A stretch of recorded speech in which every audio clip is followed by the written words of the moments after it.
Hello बच्चों, तो differential equation का एक और हमारे पास इंपॉर्टेंट क्वेश्चन है। देखिए क्या है, लेकिन हम लोग इस क्वेश्चन को सॉल्व करेंगे by using the method of linear differential equation. चलिए सबसे पहले हम लोग बेसिक देख लेते हैं कि होता क्या है। सबसे पहला इसका स्टेप है स्टैंडर्ड फॉर्म। इसका स्टैंडर्ड फॉर्म कैसे होता है, d y by d x plus p into y is equal to q, where p and q are the function of x. देखो यहाँ पे d y by d x हो सकता है, यहाँ पे d x upon D y भी हो। फिर उस केस में क्या होगा, p into x is equal to q. फिर उस यहाँ भी क्या आ जाएगा, where p and q are the function of y। ये डिपेंड करता है क्वेश्चन के ऊपर कि हमें कौन सा, कब हमें dy बाई डी एक्स का यूज करना है या dx अपॉन dy का यूज करना है। फिर उसके बाद अगला स्टेप क्या आ जाता है हमारा, इंटीग्रेटिंग फैक्टर यानी if निकालना होता है। if निकालने का फॉर्मूला क्या होता है इस केस में, इज इक्वल टू ई की power p dot D x. जब dy बाई डी एक्स हो तो हम कैसे निकालेंगे, p डॉट डी एक्स।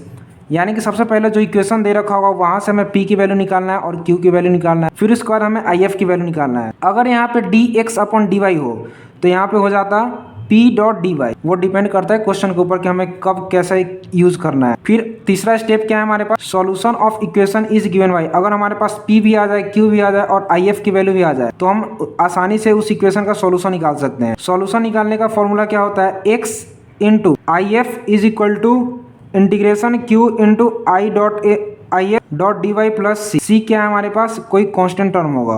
देखो ये जो सॉल्यूशन जो है ये किस केस में हम लोग इस कब यूज करेंगे, जब हमारा equation d x upon D y के फॉर्म में दे रखा हो plus p into x is equal to Q.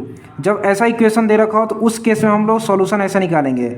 लेकिन जब D Y upon D x हो तो यहाँ पे क्या आ जाएगा, Y into I F is equal to Q into I F dot D x plus C. C हमारा क्या होगा, कांस्टेंट होगा। अभी मैं इसका इसलिए यूज कर रहा हूँ कि अभी जो हमने एग्जांपल लिया है, जो हमारे पास ये क्वेश्चन है, उसमें हम लोग d x upon D y के फॉर्म में यूज करने वाले हैं।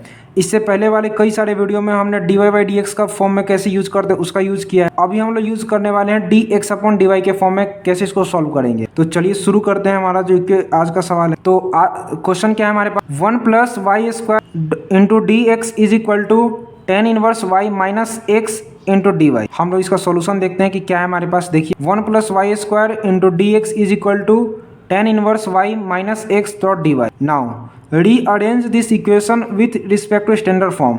हमें इस क्वेश्चन को, जो हमारा जो इक्वेशन दे रखा है, इसको रीअरेंज करना है स्टैंडर्ड फॉर्म के अकॉर्डिंग। स्टैंडर्ड फॉर्म क्या होता है हमारे पास, अभी जस्ट मैं आपको बताया था, d x upon D Y plus p into x is equal to q in this case where p and q are the function of y. हमारे पास ये इक्वेशन दे रखा है 1 plus Y square into d x is equal to tan inverse y minus x into d y. हम लोग यहाँ से d x upon D y की वैल्यू निकालेंगे। डी वाई इसके डिवाइड में आ जाएगा और ये जो टर्म है इसके डिवाइड में आ जाएगा, यानी d x upon D y is equal to क्या आ जाएगा, tan inverse of y minus x upon 1 plus Y square. और इसका अगला स्टेप देखते हैं क्या है हमारे पास। तो हमने यहाँ तक तो कर लिया था, d x upon D y is equal to tan inverse of y minus x upon 1 plus Y square. अब हमें इसको कंपेयर करना है स्टैंडर्ड फॉर्म के अकॉर्डिंग। ठीक है, स्टैंडर्ड फॉर्म हमारा क्या होता है, d x upon D Y plus p into x is equal to q. और ये जो टर्म है दोनों, ये जो 1 प्लस वाई स्क्वायर ये इसके डिवाइड में भी है, फिर माइनस और ये इसके डिवाइड में भी है। तो मैं क्या करूँगा, ये जो टर्म हमारे पास है, ये जो टर्म, इसको मैं इस साइड ले जाऊँगा।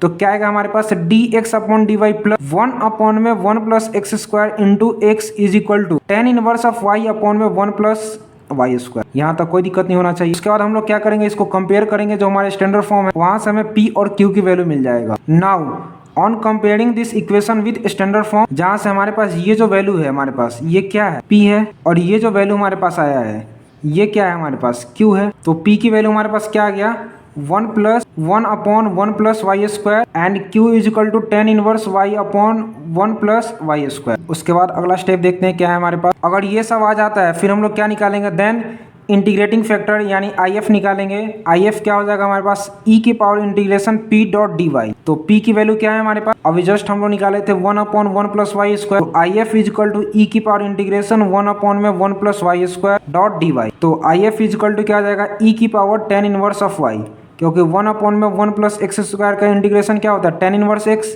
तो यहाँ पे क्या है 1 प्लस वाई स्क्वायर है, तो इसका क्या आ जाएगा, टेन इनवर्स वाई। तो आई एफ की वैल्यू भी हमारे पास आ गया। हमारे पास पी की वैल्यू भी आ चुका है, क्यू की वैल्यू भी आ चुका है और आई एफ की वैल्यू भी आ चुका है। फिर हम लोग क्या कर निकालेंगे, इसका सॉल्यूशन निकालेंगे बस। Now the solution of this equation is given by X into I F is equal to integration Q into I F dot D Y plus C. तो x इंटू आई एफ की value क्या था, e की power tan inverse y is equal to Q की value क्या था, tan inverse y upon one plus Y square into I F की value क्या है, e की power tan inverse y dot D Y plus C क्या है हमारे पास, कोई कांस्टेंट टर्म होगा।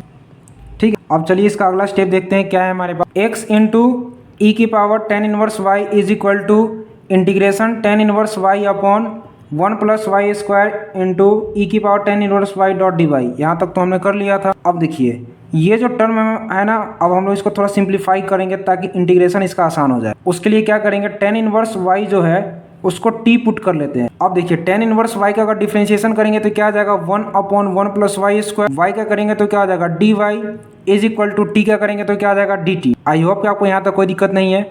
अब देखिए टेन इनवर्स वाई है, इसके जगह पर हम लोग क्या लिखेंगे, t one plus Y square, ऊपर क्या है d Y upon one plus Y square, इसके जगह पे क्या लिखेंगे डी टी, यानी कि ये जो पूरा टर्म है इसके जगह पे क्या लिखेंगे डी टी, तो डी टी आ गया। ई की पावर टेन इनवर्स वाई के जगह पे टी लिखेंगे तो इधर क्या आ जाएगा, ई की पावर टी आ जाएगा। आई होप कि आपको यहाँ तक कोई दिक्कत नहीं है। यहाँ भी देखिए यहाँ क्या है, u इंटू वी का फॉर्मूला लगेगा। तो u इंटू वी का फॉर्मूला क्या होता है, इंटीग्रेशन u इंटू वी का होता है, u को एज इट इज छोड़ते हैं, फिर v का इंटीग्रेशन करते हैं, फिर माइनस du का डिफ्रेंशिएशन करते हैं, फिर मल्टीप्लाई में v का इंटीग्रेशन करते हैं, फिर कलेक्टिवली सबका इंटीग्रेशन करते हैं x के रिस्पेक्ट में। आई होप कि यहाँ तक कोई दिक्कत नहीं होगा आपको। तो यहाँ क्या आ जाएगा, x इंटू ई की पावर टेन इनवर्स वाई, ये तो पोर्शन एज इट इज रहेगा, इज इक्वल टू यहाँ देखिए t, यानी t को एज इट इज छोड़ा, e की पावर t क्या करेंगे तो e की पावर t ही रहेगा, फिर माइनस डी वाई डी, ये हमारे पास है u, इसका करेंगे तो t का हो जाएगा वन, e की पावर t का करेंगे तो e की पावर t ही रहेगा, dot D T. X into ई की power tan inverse Y is equal to T E की पावर t, फिर ये माइनस, फिर e की पावर t का इंटीग्रेशन करेंगे t के रिस्पेक्ट में तो e की पावर t ही रहेगा। फिर उसके बाद अगला स्टेप क्या है हमारे पास, x इंटू ई की power tan inverse y is equal to e की पावर t, यहाँ से दोनों में से कॉमन लेने के बाद अंदर क्या बचेगा t माइनस वन। t की वैल्यू क्या था हमारे पास, टेन इनवर्स ऑफ y, तो x इंटू ई की power tan inverse y is equal to e की power tan inverse y into tan inverse of y minus one. ये क्या हमारा रिक्वायर्ड आंसर। उम्मीद करता हूँ कि यह क्वेश्चन समझ में आ गया होगा। मिलते हैं आपसे अगले वीडियो में, तब तक के लिए धन्यवाद।